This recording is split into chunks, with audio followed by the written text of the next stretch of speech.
Sob os olhares emocionados do mundo, Dave permaneceu no isolamento, brincando, assistindo televisão e aprendendo a viver dentro de seu pequeno mundo, a bolha. O dia 21 de setembro de 1971 mudou para sempre a vida do casal Dave Verer e Carol Verer, não somente pelo nascimento do terceiro filho do casal, mas também pela longa trajetória de luta que eles teriam que enfrentar com o menino. Desde a gravidez, seus pais partilhavam o medo de perdê-lo, pois 3 anos antes eles haviam perdido um filho. O menino havia nascido com uma patologia rara chamada imunodeficiência combinada severa. A criança não resistiu e faleceu quando tinha apenas 7 meses. Com a chegada de Dave, em setembro de 71, eles tiveram a pior notícia. O menino tinha a doença.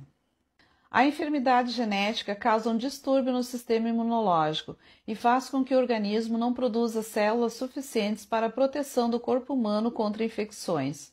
Isso pode levar o bebê a uma morte prematura nos primeiros instantes de vida. Ele nasceu com uma deficiência imunológica raríssima. Seu organismo não tem anticorpos. As bactérias que passam pelo corpo de uma pessoa normal, sem causar qualquer problema, matariam David. Diante da possibilidade de Dave nascer com a doença, o nascimento do menino já havia sido planejado pensando no pior.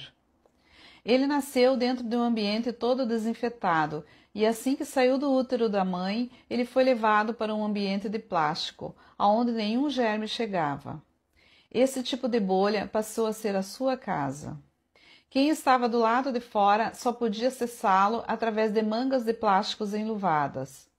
Ele jamais poderia ter contato de sua pele com a de outra pessoa. Para evitar que o menino se contaminasse, seus anos seguintes foram de extremo cuidado. No início da vida, ele passou a maior parte de seu tempo em um hospital no Texas. Quando ficou mais velho, pôde se mudar para sua casa, porém seguindo condições de limpeza e isolamento jamais vistas. O local onde Dave ficava era uma espécie de câmara estéril. Tudo deveria ser devidamente limpo antes de entrar em contato com o menino. Mesmo que a vida do menino não fosse nada comum, seus pais tentavam fazer com que ele pudesse viver da forma mais normal possível e respeitando suas restrições. Dave foi alfabetizado e educado, tinha uma TV e uma sala de jogos dentro de sua bolha. No início, o menino tentou fugir da bolha para tentar contato com o mundo exterior.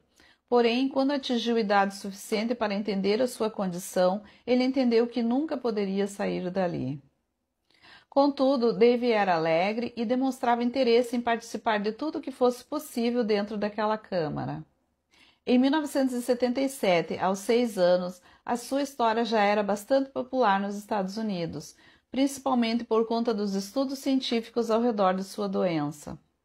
Foi então que cientistas da NASA, comovidos com o caso do garoto, decidiram desenvolver um traje que permitiu a Dave caminhar para fora da câmara, ainda que sempre conectado ao ar límpido da bolha. Inicialmente, o menino ficou com muito medo e não quis usá-la, mas aos poucos ele aceitou a ideia. Isso foi o mais próximo que ele chegou de um contato com o mundo exterior, mas aparentemente ele perdeu o interesse depois. Esses já eram os primeiros sinais de que nem tudo estava bem. Apesar do esforço que Dave e aqueles ao seu redor faziam, todos os empenhos não foram o suficiente. Conforme amadureceu, ele começou a apresentar sintomas de depressão.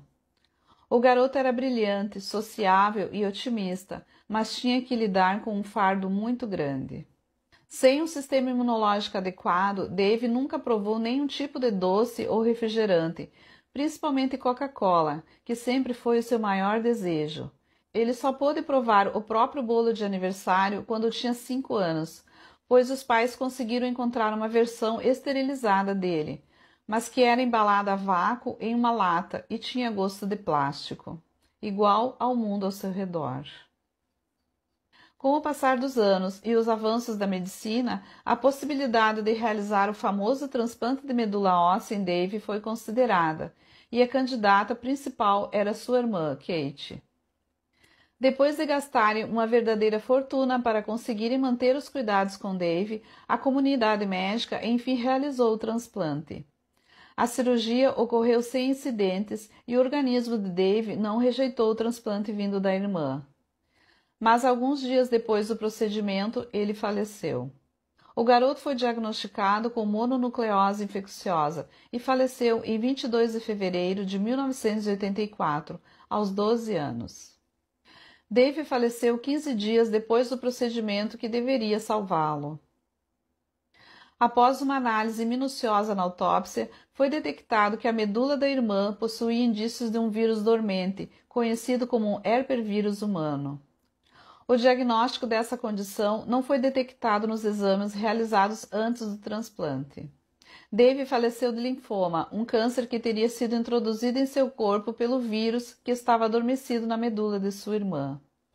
Os 12 anos de vida de Dave Verer e os estudos sobre sua doença em todo o mundo serviram de base para chegarem a uma conclusão. Cerca de 91% dos bebês submetidos a um transplante aos 3 meses de vida sobrevivem. Infelizmente, o garoto Dave não teve essa sorte. No entanto, em uma época em que a tecnologia não era tão avançada como atualmente, o garoto ter ido tão longe já foi considerado um recorde na medicina. O Texas Hospital mais tarde abriu o Dave Center, dedicado à pesquisa, diagnóstico e tratamento de imunodeficiências. Hoje, graças ao menino e ao seu legado, existem leis que permitem o teste do pezinho. Além disso, muitas crianças com a doença são diagnosticadas precocemente e agora podem levar uma vida normal. O epitáfio na lápide de Dave Verer diz: "Ele nunca tocou o mundo, mas o mundo foi tocado por ele."